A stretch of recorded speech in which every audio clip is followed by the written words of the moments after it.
Hey guys, Gabrielle Castagna here with The Gamer, and I am at San Diego Comic-Con with the co-creators of the 20-Sided Tavern. Would you guys like to introduce yourselves? Yeah, hi, I'm Sarah Davis Reynolds. I am one of the co-creators and the game designer of the 20-Sided Tavern. And I'm David Carpenter. I'm one of the co-creators and the executive producer of 20-Sided Tavern. Awesome. I was so unfamiliar with it. Off-Broadway, live action, crowd interaction. That's such a cool concept. How did you guys come up with that? Well, I mean, there's nothing else like it anywhere else. No, gosh, no.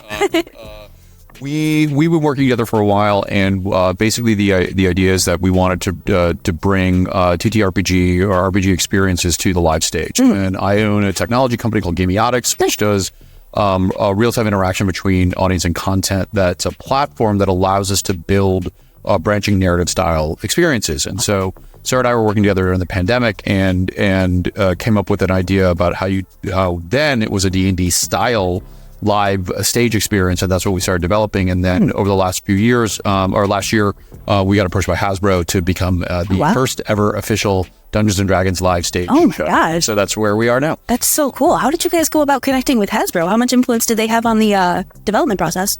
Well, the 20-Sided Tavern as a show existed. We started working on it back in 21, and it started at Folding Tables, Box of Props at the Philly Fringe Festival. Was the first time we ever put in front of an audience. And we developed that show and built the most of it of what it is right now. And it always was a D&D show, right? But we just did D&D style. Yeah. Well, it was always a D&D style show. It was we didn't use any IP or we didn't use anything that was owned by Wizards of the Coast. And so we built out this experience and we built out this story that was, well, you can explain it.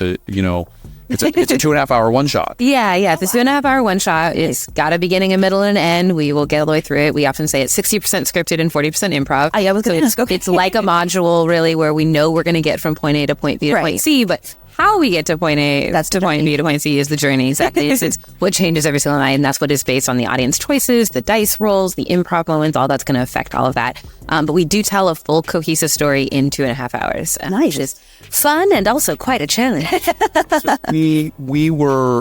had a 3-month production in Chicago at the Broadway Playhouse, which is a 500-seat theater in Chicago. We were partnered with Broadway in Chicago, which is one of the biggest names in commercial theater there. And the show did really well, and it got the notice of the people at Wizards and the people at Hasbro. And one of my business partners has a pretty close connection with them. He's part of a company called Path Entertainment, which does Monopoly life-sized. Oh, nice. Over in the West End, and they basically they already had an existing relationship with Hasbro and effectively introduced us and said, hey, do we all want to do this together? Because Hasbro was really interested in us coming into the fold. And so what happened was that the campaign that we did in Chicago that went away, that is sitting in an archive somewhere, and rewrote the current campaign that then now incorporated the D&D IP. Yeah, so it takes place in Waterdeep now, which we all know and love. It uses a lot of very iconic D&D characters and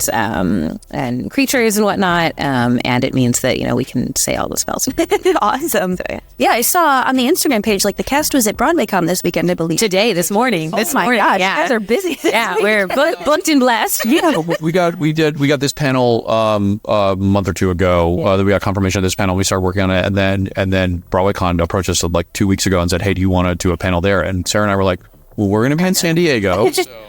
Really, but the cast is there, so the cast can go do that. There you go. That's awesome. How do you guys go about casting the different actors for it? Is there a thought process? It is. It is not like auditioning a normal show. Let me say that right now. You got to improv. You got to be good with words. We always say, in order, performers in this show need to be funny, they need to be good at storytelling, and they need to be good at D&D. Again, in that order. Because I can teach you D&D. I cannot teach you to be funny. Exactly. And so it's a lot of improv actors, but it's also a lot of people that know D&D, that know storytelling. Because again, it is it's very long form improv, so it's not just bits or anything. It is, we need to go on character arcs over 2 hours. We need to have that heart in the show.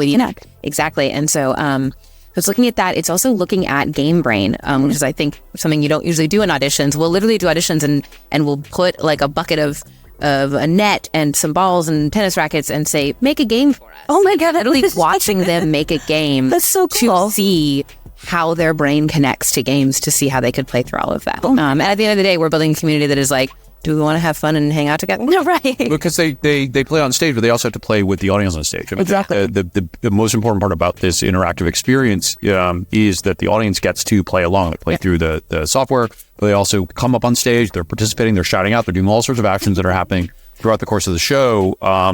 And the actors have to take that energy. They have to take that enthusiasm. They have to take that input from it and incorporate it into the performances that they're giving every night. So. There's so much to it. Yeah, they're also, I mean, we are all playing heightened versions of ourselves. Right. So it's also not I can just put on a character for the day and then forget about it. It's, we're playing ourselves. That's fair. Do you guys play on stage as well, playing yourselves? Or? I do. So I'm the original Tavern Keeper, which is the game. So there's 5 on stage. There is the Warrior, the Mage, and the Trickster, who are playing our very iconic, characters in the story. And then there's the Dungeon Master as well as the Tavern Keeper. And they actually are telling the story and playing the game together. So the Dungeon Master controls all the story elements and the Tavern Keeper controls all the game elements. So I am the one who gets to say, no, you cannot re-roll an natural 20, which is what I told you an hour and a half ago. But now you're claiming it.